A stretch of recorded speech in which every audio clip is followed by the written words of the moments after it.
Today we got a new power station from VTOMAN, the FlashSpeed 1000.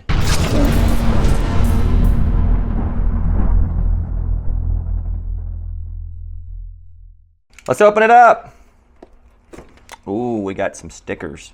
We have a user manual, our accessory box, which is our AC charging cord, and a couple of USB cables. All right, and there's the unit.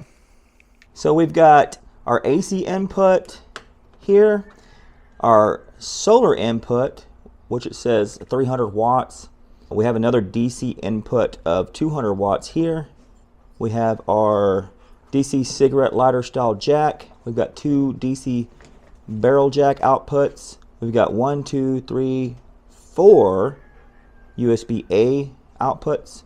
We've got 2 USB-C outputs. We have 3 AC output receptacles. We got our car jumper cable port that we see on a lot of these VTOMAN power stations. And then we have our expansion battery port. The one thing I definitely like about the VTOMANs is this little storage compartment they have on the top, because you can put your accessories and other things in there. Makes it to where you don't lose them. And on this side, it looks like we just have a cooling vent. On the other side, it's the same thing, a cooling vent. On the back, we have a light.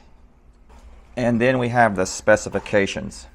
Our battery capacity is 828 watt hours. The battery type is lithium iron phosphate. Our AC input is 90 to 120 volts, 700 watts max. Our DC input is 12 to 20 volts, 200 watts max. The Anderson input, which is the solar input, is 10 to 50 volts, 300 watts max. Our AC output is 1000 watts. So we have a 1000 watt pure sine wave inverter, and it peaks at 2000 watts. Our DC output is 12 volt at 10 amps for the cigarette lighter style jack. And we have 2 DC 5521s. Those are 12 volt at 10 amps. Then we have our USB outputs. 3 of them are at 2.4 amps. 1 of them is at 3 amps. Then our USB-C will do 100 watts. All right, so let's hook up some solar to this thing. So as we saw in the specs, it can take up to 50 volts DC, and it'll do up to 300 watts. So we're gonna hook up just one of these 385 watt bifacial panels. So I've already got it wired up right here. And let's go in here and check the open circuit voltage to make sure we're not going to exceed 50 volts. There we go. So we got 38.8 volts open circuit. We are good to go. All right, let's plug it in.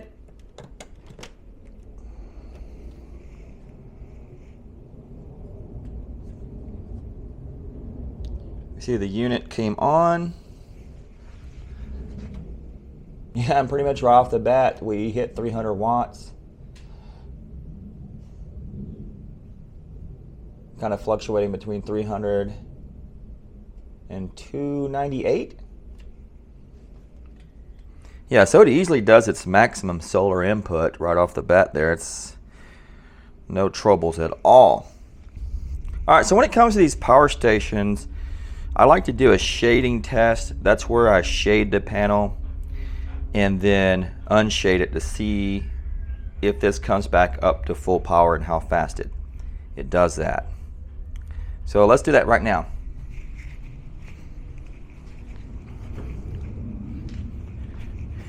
All right, I am shading the panel now,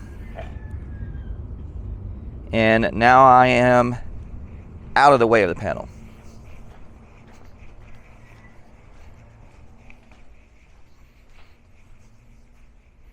Yep, so it came back quite fast, so very good. All right, so I'm just gonna let that keep charging for a little while from solar. All right, check it out. We are at 100%. That felt like it charged really quick. I just went in to edit a little bit of video and I come back out and it's fully charged. Like it. All right, so now we're going to do a usable capacity test, and we're going to perform that through the AC output here. So let's go ahead and start it now.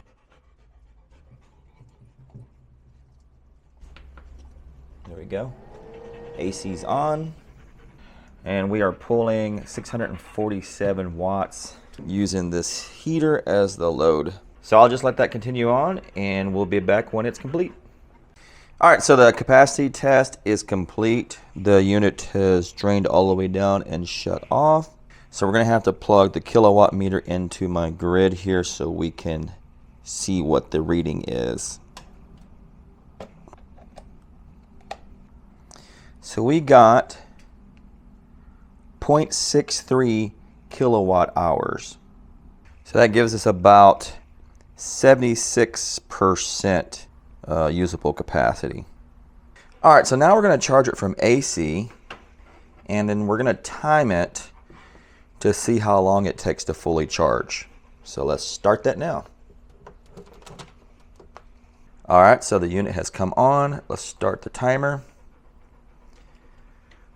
The timer is going. The unit says it's going to be 1.1 hours. So I'll let it keep going and we'll be back when it's complete. Okay, so we are at 97%. And 1 hour, 10 minutes, and 59 seconds. And there's 98. All right, we got 99.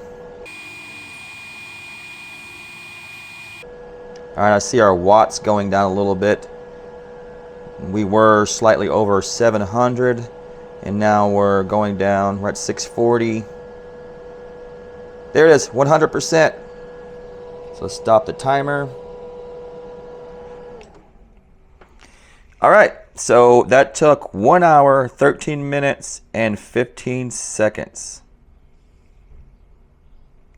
So now I want to do another capacity test, but this time I want to do it through the DC. So let's go ahead and turn the DC output on. There we go. It's showing 12.6 volts. So let's go ahead and just start the test.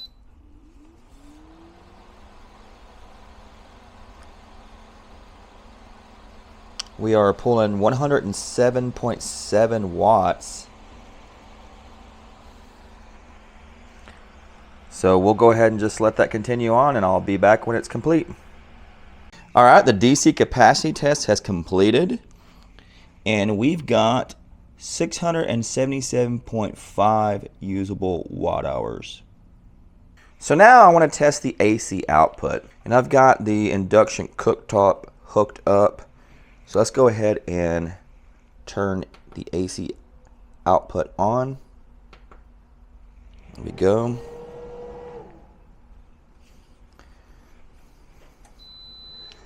Let's get the induction fired up here.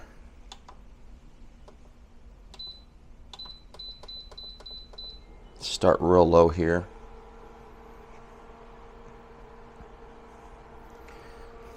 All right, so it looks like we are pulling about 849 watts.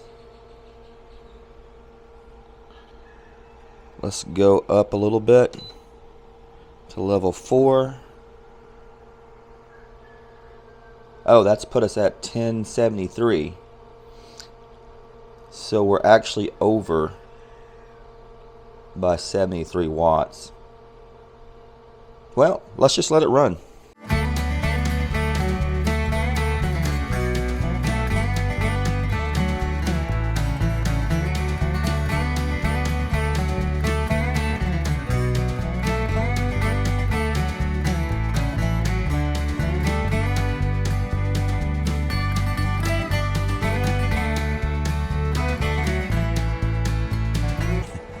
All right, so the water's boiling. Clearly this thing has no problem providing the power and then some. I mean, we've been pushing over 1,000 watts and it's just running like a champ. Okay, so now we're going to test the UPS functionality. I've got this laptop plugged in and the battery is disconnected in the laptop internally. So if the power is interrupted, this will shut down. I've also added the heater to add some more load to the system, and I've got it connected to AC. And before we start the test, let's take a look at our voltage here. We are doing 118.25 volts AC with a 700 watt load. And here is our pure sine wave at load, so that looks good. So now what I want to do is we're going to pull the AC out going into the VTOMAN unit and see if our laptop stays up. So here we go. Alright, the AC is out. The laptop continued to run without a hitch. We can see that we've dropped down to 109.9 volts AC. Our pure sine wave still looks good. Let's go ahead and plug the AC back into the unit to make sure there's no interruption whenever the AC is restored. Okay, it's plugged back in. We're back up to 120 or 118 volts AC. Sine wave still looks great. Laptop is still running. Everything is still running. So the UPS function seems to be working perfectly fine. Let's try once more here. It's out. No glitches. Everything is good. AC is restored. No problem. And to show you that the battery is not keeping this computer up, this is the power cord to the computer. Once I pull it out, computer's dead. Alright, so now let's get a weight on this unit.